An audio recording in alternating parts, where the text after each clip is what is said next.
வணக்கம். நான் உங்கள் டாக்டர் சி. பாலாஜ். இன்றைய பதிவு பார்த்தீங்கன்னா, நம்ம இந்த யோகா சிவம் இந்த யூடியூப் சேனல்ல நம்மளுக்கு யோகா மருத்துவம் சார்ந்து கேட்கப்பட்ட கேள்விக்கு உண்டான சில பதில்கள நம்ப பார்க்கலாம்.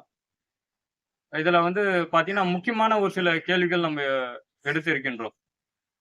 இதுல உணவு உண்ட பிறகு யோகாசனம் மேற்கொள்வது என்றால், ஒரு 3 1/2 மணி நேரம் கழித்த பிறகு நம்ம யோகாசனம் செய்து கொள்ளலாம். தவறு என்பது கிடையாது.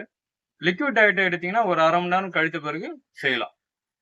டீ, காஃபி எடுத்த பிறகு செய்வது என்றால் 1/2 மணி நேரம். யோகாசனம் செய்து முடித்த பிறகு, நீங்க லிக்விட் டயட்டா எடுக்கிறதா இருந்தாலும் சரி, இல்ல சாலிட் டயட் எடுக்கிறதா இருந்தாலும் சரி, 1/2 மணி நேரம் கழித்த பிறகு நம்ம எடுத்துக்கொள்ளலாம். அதேபோல குளிக்கிறதா இருந்தாலும் சரி, 1/2 மணி நேரம் கழித்த பிறகு நம்ம மேற்கொள்ளலாம். அதேபோல எண்ணெய் தேய்ச்சு தலைக்கு குளித்த தினத்தில் யோகாசனம் மேற்கொள்ள வேண்டாம்.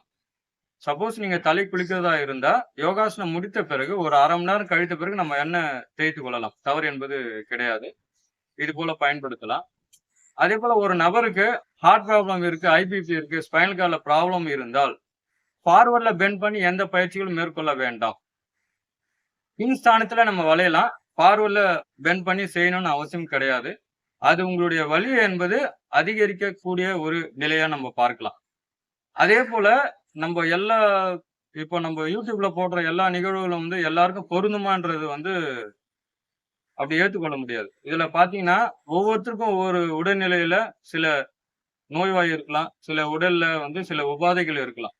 அதனால மருத்துவருடைய ஆலோசனை கேட்ட பிறகு, எந்த ஒரு பயிற்சியா இருந்தாலும் நம்ம செய்யலாம். தவறு என்பது கிடையாது.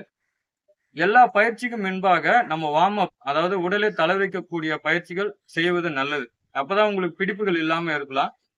அதேபோல நம்மளுடைய கழிவுகள் மோஸ்ட்லி வெளியேறுவது ரொம்ப நல்லது. அதாவது ஒரு நாளைக்கு 2 முறை மலம் கழிப்பது என்பது மிக சிறந்த ஒன்றாக எடுத்துக்கொள்ளலாம். இதுல நம்ம கழிவுகள் உள்ள இருக்கும் பொழுது ஆசனஸ் மேற்கொள்வது என்பது அந்த அளவுக்கு உகந்ததாக கூறுவது இயலாது. அதனால உடல்ல இருக்கிற கழிவுகள் வெளியேறின பிறகு யோகாசனம் மேற்கொள்வது நல்லது. வெறும் வயித்துல யோகாசனம் செய்யலாமா? தவறு என்பது இல்ல. தாராளமா நீங்க யோகாசனம் என்பதை மேற்கொள்ளலாம்.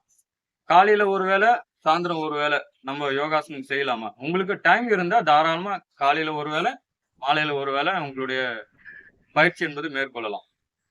இதுல எண்ணிக்கைய பொறுத்த வரைக்கும், உங்களுக்கு அதிகப்படுத்தி செய்யணும்னு அவசியம் கிடையாது. எதனா உங்களுக்கு கவுண்டிங் குறைவா நம்ம செய்து கொள்வது எந்த ஒரு தவறும் கிடையாது. கவுண்டிங்க ரைஸ் பண்ணி செய்வது தவறான ஒரு விஷயம். இப்போ பேக்வேர்ட்ல நம்ம பெண்ட் பண்றோம் அப்படின்னா, ஹார்ட் ப்ராப்ளம் இருக்கு, ஸ்பைனல் கார்ட்ல ப்ராப்ளம் இருக்கு, பிபி இருந்தா கொஞ்சம் கேர்ஃபுல்லா செய்யுங்க. போதும். செய்யக்கூடாதுன்னு கிடையாது. தாராளமா செய்யலாம். அதேபோல வாக்கிங் எல்லாருமே செய்யலாமா? தாராளமா வாக்கிங் என்பது தாராளமா உங்களுக்கு எந்த வயதிலும் செய்யக்கூடிய ஒரு நிகழ்வு தான். தாராளமா வாக்கிங் போலாம். உடல்ல எதனாவது சர்ஜரி மேற்கொண்டு இருந்தால் மட்டும், அந்த டைம்ல டாக்டருடைய ஆலோசனை கேட்ட பிறகு, எத்தன மாதத்திற்கு, எத்தன நாட்களுக்கு பிறகு நம்ம நடைப்பயிற்சி என்பது மேற்கொள்ளலாம். இத மட்டும் நீங்க டாக்டருடைய ஆலோசனை கேட்ட பிறகு செய்யலாம். நம்ம 1/2 மணி நேரம் வாக்கிங் போறது நல்லதா? தாராளமா நல்லது தான். வாக்கிங் தாராளமா போலாம். இதனால உடலுக்கு ரொம்ப நல்லதுன்னு சொல்லலாம். வாக்கிங் போறது எந்த ஒரு தவறான ஒரு விஷயமும் கிடையாது.